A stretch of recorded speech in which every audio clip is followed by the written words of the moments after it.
திரு பொன்வில்சன், இந்த விவாதம் எந்த புள்ளியில வந்து நின்றுருக்கு அப்படின்னா, பாஜகவின் துணையோடு திரு இபிஎஸ் ஓபிஎஸ்ஸை, டிடிவியை, சசிகலாவை பலவீனப்படுத்துறாரு. இப்போ அவங்க பாஜகவின் துணையோடு திரு இபிஎஸ்ஸை பலவீனப்படுத்துறாங்கன்ற இடத்துக்கு வந்து நின்றுருக்கு. இதுல பாஜகவுக்கு கூட்டணி வந்தா சின்னத்தை கொடுக்கலாம், கூட்டணிக்கு வரலைன்னா சின்னத்தை கொடுக்க வேண்டான்ற ஒரு எண்ணம் இருப்பதாக தான் இந்த விவாதத்தில் நிறுத்தியிருக்கிறாங்க கொண்டு வந்து. இப்போ ஒரு வருஷம் கழிச்சு தேர்தல் அப்போ என்ன பேசியிருப்பாரோ நம்ம தனியரசு அவர்கள், அதை இப்போ நான் மனக்கண் முன்னால் நிறுத்தி பார்க்குறேன். அதாவது திமுக கூட்டணியில் இருந்துட்டு கொங்கு இளைஞர் பேரவை மேடையில் வந்து என்ன பேசியிருப்பாங்களோ அதை இங்கே ஒத்திகை பார்த்தாருன்னு தான் நான் நினைக்கிறேன். ஏன்னா அந்த பிஜேபி பூச்சாண்டியை வந்து திமுக கூட்டணி தான் காமிச்சிட்டு இருக்கிறாங்க.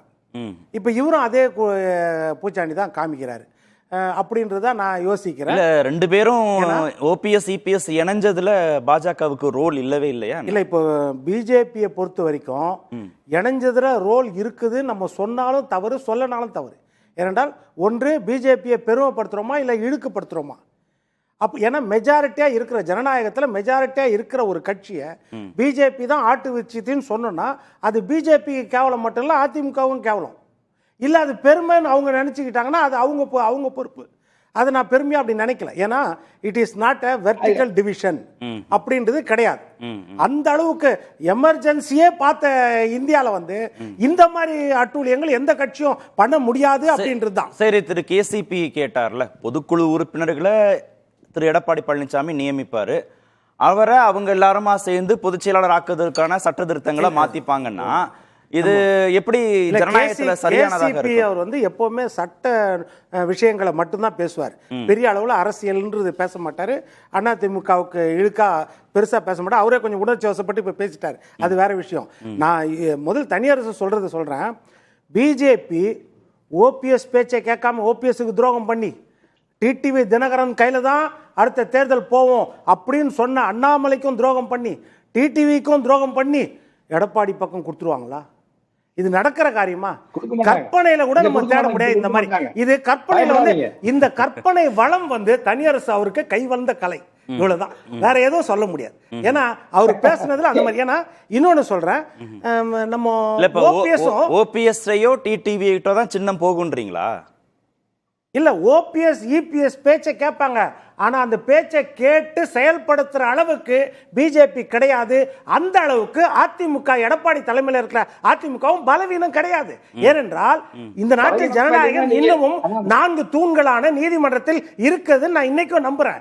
ஏனென்றால் நீதிமன்றத்தில் சொல்லும் சாதி கலி வழக்குல அதற்கு முன்னாடி எலெக்ஷன் சிம்பிள் அலாட்மெண்ட் ஆர்டர் 1968 இப்ப சட்டம் கேசிபி சொல்றாரு, அதுதான் பேசணும்.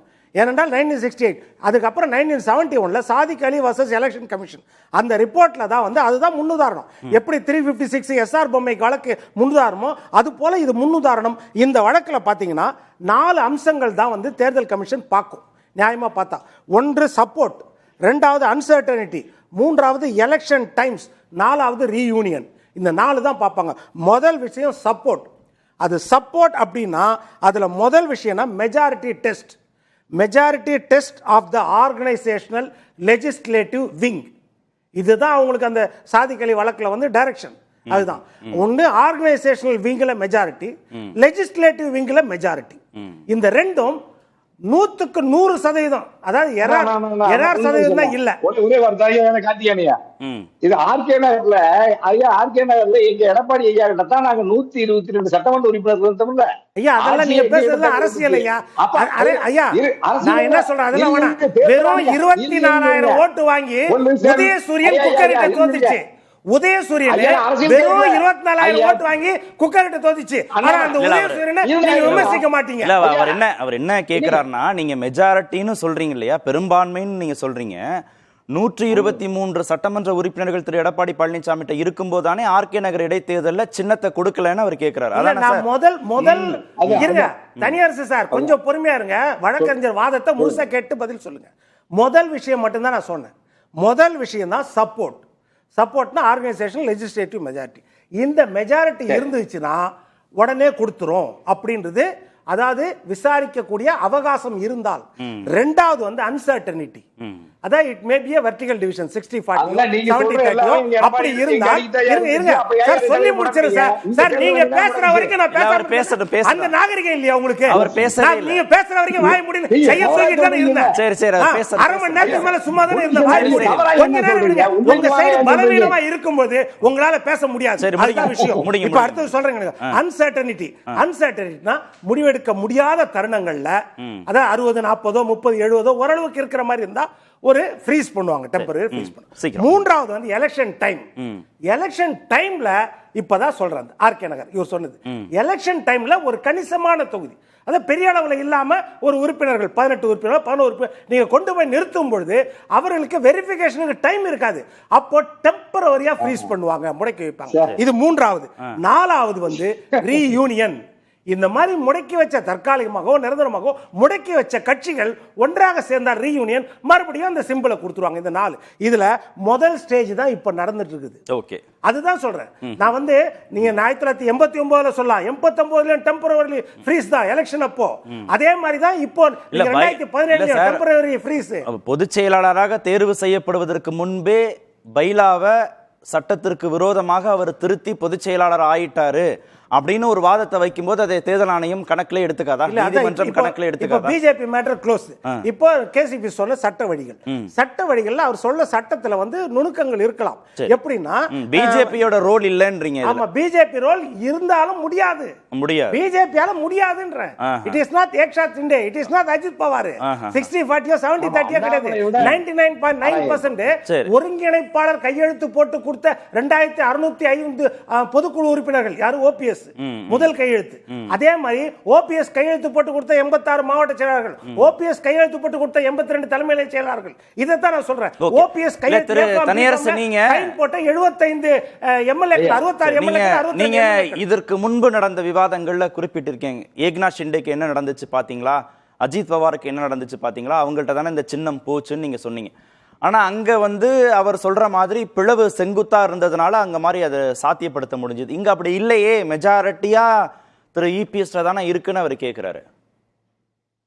ஆமாயா, இப்ப நீங்க அங்க வந்து ஏக்நாத் ஜெண்டேவை நீங்க பெரும்பான்மையா பலத்தோடு ஸ்ட்ரென்த் அதிகமா இருக்கிற வச்ச சூழ்நிலையை உருவாக்குறது பாஜக தானே. உத்தவ் தாக்கரே தான் தலைவர், சின்னமா தான் எங்க தலைவர், சின்னமா தான் எடப்பாடி சொல்றாங்க. ஆனா ஏக்நாத் ஷிண்டேங்கிற அந்த ஸ்ட்ரென்த்தை எக்ஸ்டெண்ட் பண்ணது, அதை வலிமைப்படுத்துனது பாஜக தானே. இப்ப நீங்க அஜித் பவாரையும் ஏக்நாத் ஷிண்டேவையும் பாஜகவோட துணை இல்லாம ஏக்நாத் ஷிண்டே எங்கிருந்து வலிமை பெறுவார்? அஜித் பவார் எங்கிருந்து வலிமை பெறுவார்? இங்க ஓபிஎஸ் வலிமை பெறலையே. இங்க ஓபிஎஸ் அவங்க முயற்சி பண்ணாங்களே, தேசியவாத காங்கிரஸ்ல வலிமை பெறலையே. ஓபிஎஸ் வலிமை என்ன பண்றது? இல்ல வலிமை பெறலையே, வலிமை இல்ல சார், அவங்க பலத்தை நிரூபிக்கலையேன்னு கேக்குறேன். அவங்க ஏக்நாத் ஷிண்டேவும் அஜித் பவாரும் பலத்தை நிரூபிச்சாங்க. ஆனா இங்க ஓபிஎஸும் டிடிவியும் நிரூபிக்கலையே. ஒருவேளை சின்னம் இல்லாததுனால நிரூபிக்க முடியலையா? ஆமாயா, நான் அது புரிஞ்சுக்கிட்டேன். அதாவது நீ எப்படி யாரை வலிமைப்படுத்தி பெரும்பான்மையை நிரூபிக்க வேண்டுமோ அவர்களை பெரும்பான்மையை நிரூபிப்பதற்கு பின்னாடி பாஜக இருந்து ஏக்நாத் ஷிண்டேவுக்கும் அஜித் பவாருக்கும் அந்த வாய்ப்பை தந்தது. அதே மாதிரிதான் எடப்பாடிக்கும் அந்த பெரும்பான்மைக்கான சூழலை உருவாக்கி தந்தது பாஜக தான். அப்ப முதல்ல ஒரு நொடி திரு அக்னீஸ்வரன், திரு தனியரசு இதை மட்டும் சொல்லிடுறேன். இல்ல, கடந்த காலங்கள்ல விவாதத்துல ஓபிஎஸ்க்கு ஆலோசனை சொல்றது நான் தான் தனியரசு அண்ணன் சொன்னாரு. ஆனா இன்னைக்கு என்ன சொல்றாரு? பிஜேபி ஓபிஎஸ் டிடிவியும் கையில எடுத்து தவறு, எடப்பாடியா தான் கையில எடுத்துக்கணும், தப்பான ஆட்களை கையில எடுத்துட்டாங்கன்னு சொல்றாரு அவர். அப்ப அதுதான் உண்மை. இப்ப நான் கேசிபி அண்ணனுக்கு பதில் சொல்லவே நீங்க டைம் கொடுக்கல.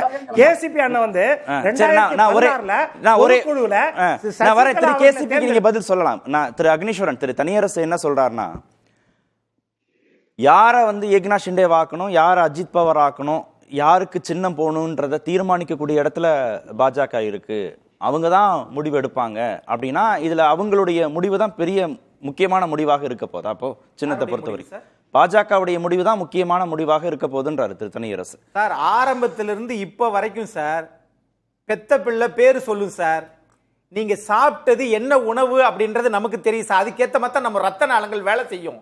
நான் இப்ப என்ன கேட்கிறேன்னா, 122 சட்டமன்ற உறுப்பினர்கள், அதாவது சசிகலாமா ஆரம்பத்துல இவங்களை அறிமுகப்படுத்தினார், நான் இல்லைங்கல.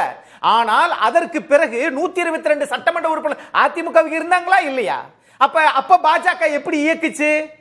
ஏன் இயக்குச்சுன்னா அப்பயே உங்களுக்கு நோக்கம் ஜெயலலிதா இறந்துட்டாங்கன்னா அந்த வாக்கு சதை அப்படியே நமக்கு வந்துரும். ஏன்னா முதுகுல குத்தக்கூடிய வேலையை மட்டுமே காஷ்மீர்ல இருந்து கன்னியாகுமரி வரைக்கும் பாஜக செய்கின்றது. தேர்தல் ஆணையம் இஸ் இண்டிபெண்டன்ட் பாடி, அது தன்னிச்சையாக முடிவெடுக்கணும். நீதிமன்ற தீர்ப்பு அதை விட உயர்ந்தது. அதெல்லாம் விட்டுவிட்டு இங்க இல்ல அப்ப பாஜக உதவுச்சு சேர்த்து வச்சுச்சு வித்யாசாகர் ராவ் வச்சு 2 பேர்த்தையும் சேர்க்க அந்த வேலையை ஏன் நீங்க செஞ்சீங்க? இது ஜனநாயக கடமையா? இது அத்துமீறல் இல்லையா? அநியாயம் இல்லையா? இந்த வேலையை இப்ப என்ன செய்றாங்க? இது எப்படி இபிஎஸ் இதுக்கு துணை போனார்னு ஒரு கேள்வி இல்லையா? அப்பயே நான் கேக்குறேன், அப்போ நேரடியா வழக்கு போடாதீங்க. நேரடியா பாஜக ஆபீஸ் டெல்லியில போய் எல்லாரும் கால்ல விழுந்து மன்னிப்பு கேட்டுருங்க. இல்ல நீங்க தான் இது பண்ணணும்னு. இல்ல இது அக்கிரமம், அநியாயம், தேர்தல் ஆணையம் நீதிமன்றத்துக்கு கட்டுப்படணும்னா அப்போ இபிஎஸ்ஏ அந்த உடன்பாடுக்கு ஒத்துக்க கூடாது தானே? பொதுக்குழு கூட்டியது யார் சார்? இந்த தலைமை இல்ல சார், எந்த தலைமை வந்தாலும் ஓபிஎஸ் ஓட சேர்வதற்கு கேக்குறேன் சார். அத விட்டுருவோம். சேர்க்கிறது நீக்கிறது பாஜக செய்ய வேண்டியது நாட்டாம வேலையா? இல்ல ஒரு நோடி இல்ல சார், அந்த கேள்வி நியாயமானது. பாஜக பிரதிநிதிகள் இங்க இல்லாதனால நேரடியா உங்கள்ட்ட கேள்வி கேட்க முடியல. நீங்க பாஜக பத்தி பேசல. நீங்க பாஜக இப்படி செய்யுதுங்கிற செயல் குறித்து விமர்சனம் வைக்கிற நீங்க, ஒரு நோடி வைக்கிற நீங்க, இந்த செயலுக்கு உடந்தையாக இருந்த இபிஎஸ் குறித்து எந்த விமர்சனமே இல்லையேன்ற அது எப்படி கடந்து போக முடியும்? அதத்தான் இப்ப சொல்றேன். இவர்கள் 4 பேர்ல 3 பேர்ல அதாவது அண்ணன் கேசிபி இதுக்கு கோச்சுக்கிற போறாரு, எதிர்த்து நிக்கிறார்கள். பாத்தீங்கன்னா இவங்க எல்லாம் நான் மனு கொடுத்ததுல சொல்லல, எதிர்த்து நிக்கக்கூடிய தலைவர்கள் என்று சொல்லக்கூடிய நீங்கள் பொதுக்குழு கூட்டினீங்களா? இத்தனை வழக்குகளை சந்திச்சீங்களா? சார் தாக்குவது எளிது, பேசும், அதை தாங்குவது ரொம்ப கடினம். கேசிபி